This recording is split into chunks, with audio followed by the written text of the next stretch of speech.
Hello जी, राम राम जी। कैसे हो आप सब? आशा करते हैं आप सभी ठीक होंगे और स्वस्थ होंगे। तो आज फिर आए हैं हम अपने न्यू ब्लॉग के साथ। ब्लॉग बनाने का तो मन नहीं है, लेकिन क्या करें, बनाना पड़ता है। रोज़ की अपडेट हम आपको अपने ब्लॉग के माध्यम से देते रहते हैं। तो 4-5 दिन से हमारा ब्लॉग नहीं आ रहा और नहीं ब्लॉग बनाने का मन है, फिर भी आज हमने ब्लॉग बनाए हैं। और आज सोनिया को गुजरे 8 दिन हो चुके हैं। 30 दिसंबर को जो है सोनिया ने अपने अंतिम क्षणों में हम सब परिवार वालों को याद किया था। तो फ्रेंड्स, उसने अपनी तबीयत खराब होने से पहले पता नहीं क्या कसम खाई थी कि घर वालों को अब की बार बताना नहीं है। और अपने अंतिम क्षणों में उसने सभी को याद किया और वहाँ पर गए भी थे उसको लेकर।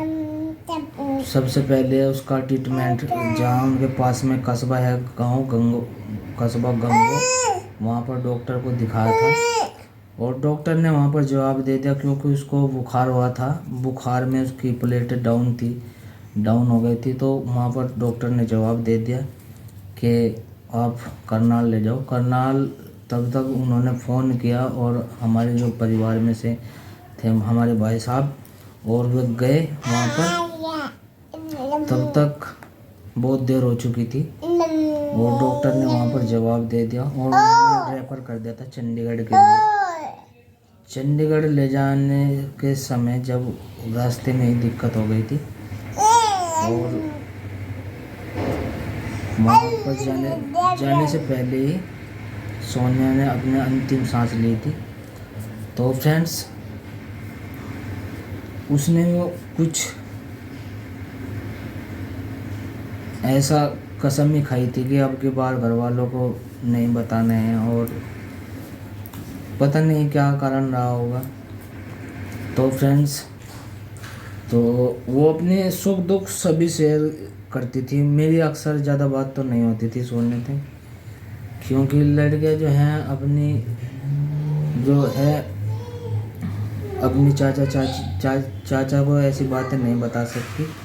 चाची से अपनी शेयर कर सकती हैं सारी बातें। लड़कियां अपनी बातें जो है चाची से शेयर करती थी। तो वो मुझसे 2-3 साल छोटी थी और मैं सबसे छोटा, मैं 8 भाइयों में सबसे छोटा भाई हूँ। वो मुझसे छोटी थी सोनिया। मैंने उसको गोद में खिलाया है। देखो, जोर बहुत पड़ता है जब अपने सामने बच्चों को खिला बड़ा किया और वो अपने सामने चला जाए तो कितना जोर पड़ता होगा, आप सभी जानते हैं और सबको पता है। घर में सबने उसे गोद में खिलाया है, सभी बहुत प्यार करते हैं सोनम। और वो पहले से हंसमुख थी और जो बात उसे कहनी होती थी वो शर्माती थी नहीं थी। वो जो कुछ कहना था वो एकदम फेस टू फेस कह देती थी अपनी बातें। तो फ्रेंड्स, बहुत दुख है हम सब परिवार वालों को उसके जाने का, और हर खुशी में वो याद आएगी हमें। जितनी भी हमारे घर में जो परिवार में खुशी होंगी, उन सभी खुशियों में अगर वो शामिल नहीं होगी तो हमें बहुत याद आएगी। और क्या कर सकते हैं, भगवान की यही मर्जी थी। तो अच्छे आदमी की वहाँ पर जगह होती है। मैंने बड़े आदमी से सुना है कि अच्छे आदमियों को भगवान जल्दी बुला लेता है।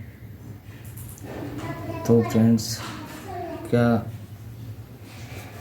कुछ समझ में नहीं आ रहा कि काम कैसे करें, लेकिन क्या है कि काम अपने कर रहे हैं, सबके साथ हंस भी रहे हैं, बोल भी रहे हैं, लेकिन वो मन नहीं है कि किसी के साथ खुलकर वो जैसे हंसते थे अभी वो बातचीत करने का मन भी नहीं है। एकांत में रहने को मन करता है कि अपने घर में रहें और बस किसी के साथ कम बातचीत करें।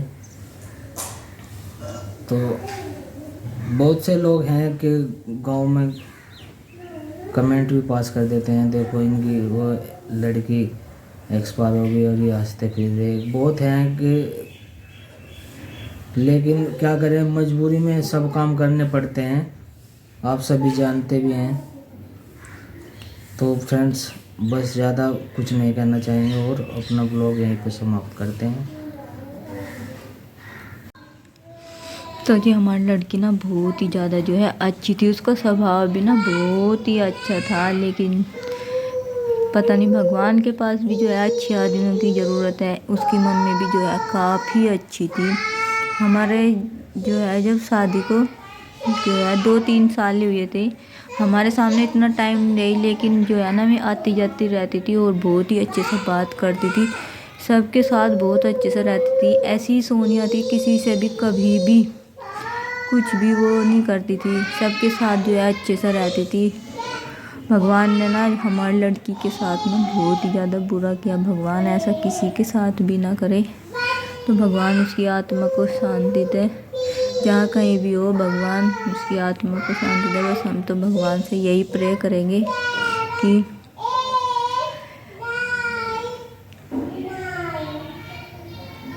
वो जहाँ भी हो खुश रहे।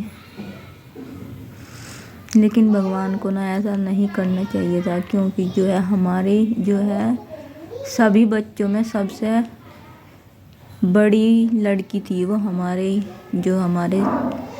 पापा रहे 3 भाई थे और उनके बच्चों में सबसे बड़ी लड़की थी वो, और बहुत ही जो है अच्छी और प्यार से रहने वाली, और किसी का भी वो ना बर्थडे वगैरह बिल्कुल नहीं भूलती थी, ना ही किसी की एनिवर्सरी, सबसे पहले जो है विश कर देती थी।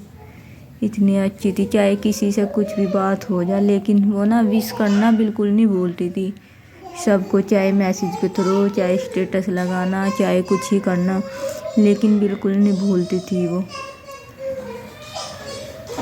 अब की बार ना हमने पीहू का जन्मदिन नहीं बनाया था ना, तो उसने पीहू का बर्थडे भी याद था और पीहू को विश करा फेसबुक पे जो है। फिर मैंने लेट सी ना पीहू की स्टोरी लगाई, और उसने ना उससे पहले ही जो है व्हाट्सएप पे पीहू की फ़ोटो स्टेटस लगा रखा था।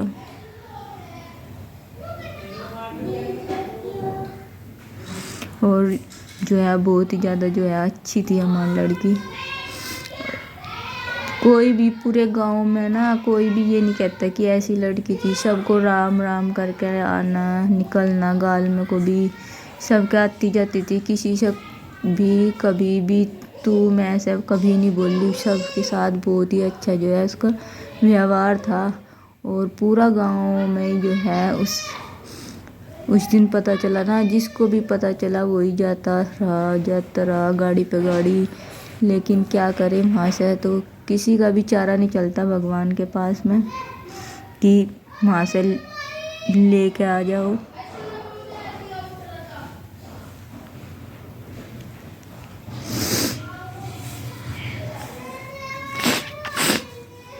और जो है वंदना के डैडी को आज भी मैंने ही बोला कि आज थोड़ी सी वीडियो बना दो, और इनका बिल्कुल भी मन नहीं था बनाने का।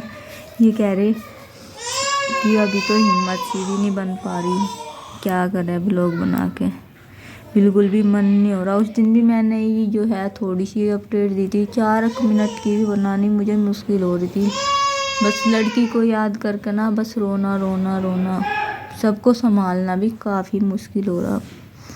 लेकिन क्या करें, जीवन है, जीना तो पड़ेगा।